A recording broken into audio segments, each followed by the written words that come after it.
Hello, my name is Rick. Welcome to my channel, or welcome back. In today's guitar lesson, I'm going to show you rock lick number 15. Let's try that again.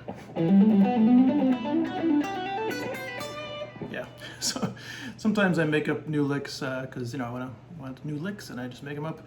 And this one I made up and I still need to work at it a little bit myself. So there you go. So it's in E minor. I'm going to stick to E minor for a while. 7th fret on the A string with your index finger. We're doing a hammer on there.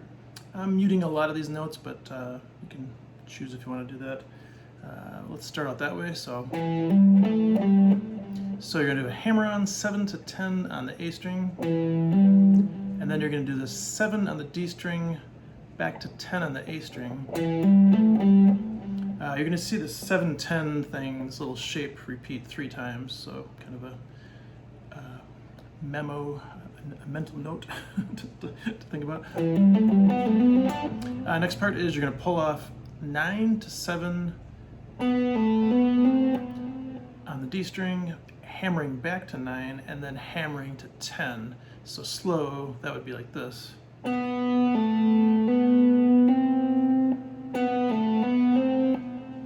And that's going to kind of happen down here or up here a little later as well. That kind of sequence or pattern.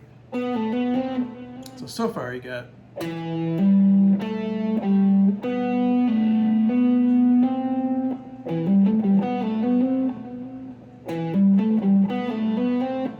if you're not used to that,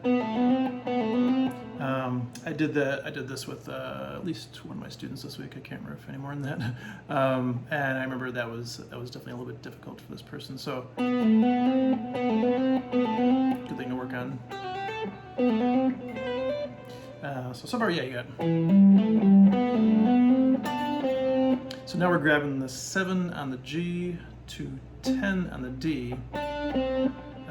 Again, this is a kind of just a pattern-based thing. The actual notes, of course, are more important, but guitar does lend itself to these patterns. So you get the 7 on the, well, I'm not going to go too much, I don't want to get complicated, but you got that, and then later on, I think it's down here, up there, down there, up there, up in pitch. So you got this so far. I'm going to do it kind of slower here so it's not confusing. So it's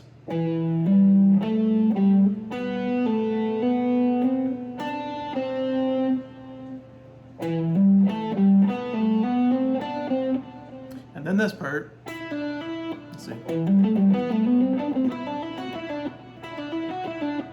So that part,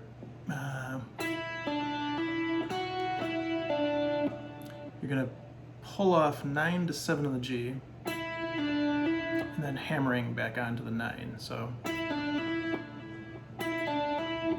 10 on the B, and then pull off 9 to 7 on the G.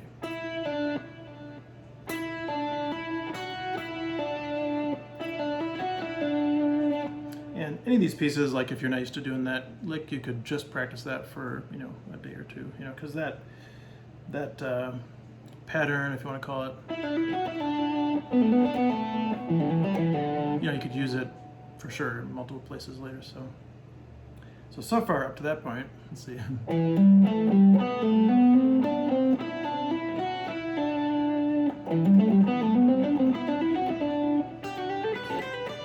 So the last part here.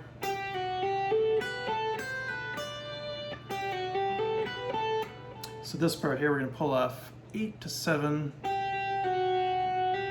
hammer on back to 8, and then hammer on to 10, all on the B string.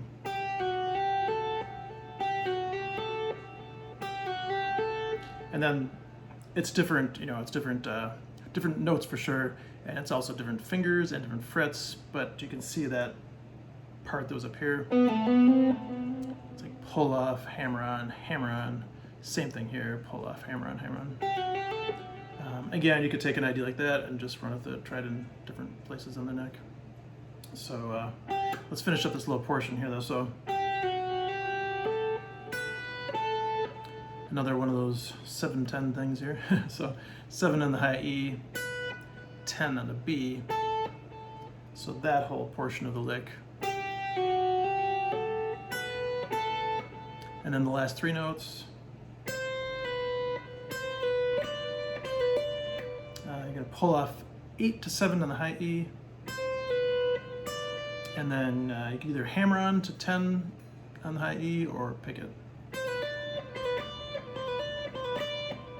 So let's see, I'll do the whole thing kind of slow first, or again.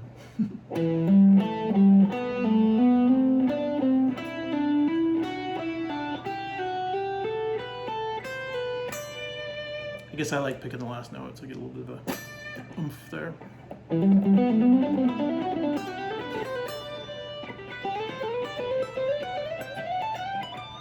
That's going to be the next lick, so just to show you how they can kind of go together.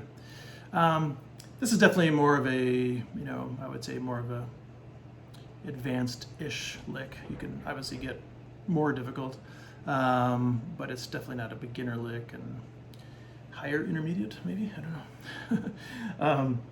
But it's got one interesting thing going on here that I didn't notice until I was playing it a little bit. If you look at what most people would call pattern 3, like if you did a G major scale down here, and then if you started the 5th fret here and did pattern 2, or some people would call it A Dorian, and then if you started pattern 3, B Phrygian, if you want to call it that for a second. But if you started on the E note, of course that would turn pattern 3 into an E minor scale.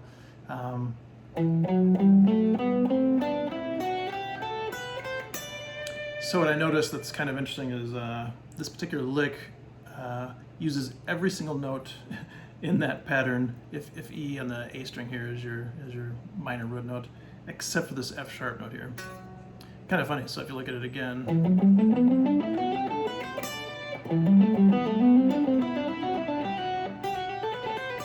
yeah, it uses every single note except for that one note, which is kind of just funny because I didn't intend that. But there's kind of a cool example, like, let's say in theory I added in this F sharp note here, and you learned a lick, you, in a way, wouldn't have to even practice the scale, just learn that lick, and boom, you know the scale. So anyway,